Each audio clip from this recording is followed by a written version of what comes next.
আসসালামু আলাইকুম। আজকে আমরা আলোচনা করব বিভাজ্যতা নিয়ে। আচ্ছা, বিভাজ্যতা জিনিসটা কি? বিভাজ্যতা হচ্ছে ভাগ করা। ধরেন আমরা একটা সংখ্যাকে 16, এটাকে আমরা ভাগ করব 5 দিয়ে। তো সচরাচর আমরা ভাগ করলে দেখতে পাই এটা 3 আসে ভাগফল এবং এর একটা ভাগশেষ থাকবে। ভাগশেষ কত? 1। তো এখানে আমরা এই যে এটাকে ভাগ করলাম, এই ভাগটা যদি আমরা এই 16টাকে বুঝতে পারতাম যে 3 দিয়ে নিঃশেষে বিভাজ্য না, তাহলে আমরা এটা করতাম না। এখন যে কোনো একটা সংখ্যাকে শুধু সংখ্যা দেখে যদি বুঝতে হয় যে কত দিয়ে বিভাজ্য হবে, সেটা বোঝার সিস্টেমটাকে আমরা বলি বিভাজ্যতা। আচ্ছা, তো আজকে আমরা কিছু বিভাজ্যতা নিয়ে কথা বলবো। তো প্রথম আমরা দেখি 2 দ্বারা বিভাজ্য। তো 2 দ্বারা বিভাজ্য যদি আমরা দেখি, 2 দ্বারা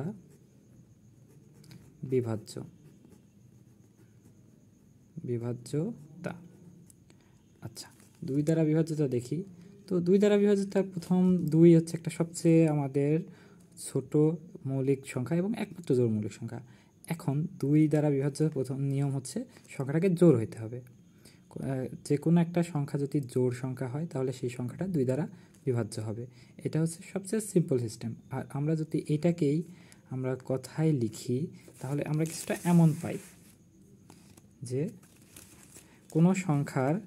কোনো সংখ্যার একক স্থানীয় অঙ্ক 0 অথবা জোড় সংখ্যা হলে প্রদত্ত সংখ্যাটি 2 দ্বারা বিভাজ্য হবে। তো যে কোনো একটা সংখ্যা এখানে কি বলছে যে একক স্থানীয় অঙ্ক কত হবে? 0 অথবা জোড় সংখ্যা। তো আমরা যে কোনো একটা সংখ্যা যদি র্যান্ডম একটা সংখ্যা নিই, যে 5776, এই সংখ্যা খেয়াল করি যে একক স্থানীয় অঙ্ক, এটা একক স্থানীয় এটা। এই যে একক স্থানীয় অঙ্ক 6, এটা একটা জোড় সংখ্যা, তাহলে এটা কি হবে? এটা 2 দ্বারা বিভাজ্য হবে। কারণ কি? আমরা 2 এর বিভাজ্যতা হিসাবে জানি কি যে সেটা যে কোনো একটা জোড় সংখ্যা হলে সেটা 2 দ্বারা বিভাজ্য হবে।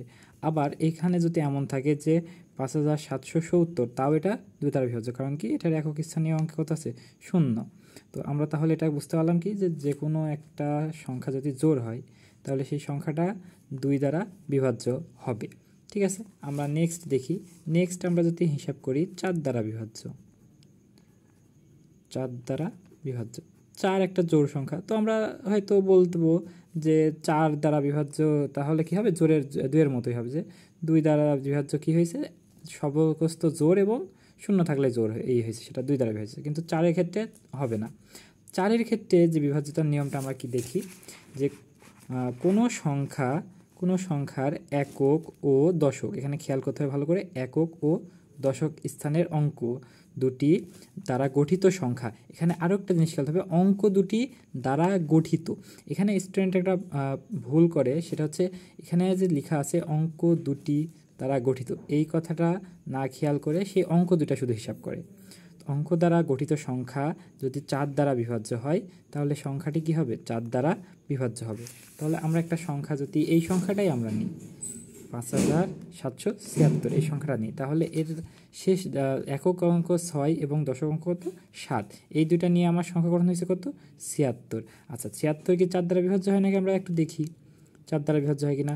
4 একে 4, এখানে 3, 6, 4 নাম 36। তাহলে আমরা কি দেখলাম যে 76 সংখ্যাটি 4 দ্বারা বিভাজ্য। আচ্ছা, 76 সংখ্যাটি যেহেতু 4 দ্বারা বিভাজ্য, তাহলে আমরা কি বলতে পারি? 5776 সংখ্যাটিও 4 দ্বারা বিভাজ্য। 4 দ্বারা বিভাজ্য। আচ্ছা, এখন এটা যদি 4 দ্বারা বিভাজ্য হলো, এখন আমরা লাস্ট আরেকটা দেখি, সেটা হচ্ছে 5 দ্বারা বিভাজ্য। 5 দ্বারা বিভাজ্য। এখন 5 দ্বারা বিভাজ্য যদি আমরা দেখি, 5 দ্বারা বিভাজ্য সিস্টেমটা আমরা একটু দেখে নিই। কোনো সংখ্যার একক স্থানীয় অঙ্ক 0 অথবা 5 হলে সংখ্যাটি 5 দ্বারা বিভাজ্য। তাহলে একক স্থানীয় অঙ্ক কত হবে? 0 অথবা 5।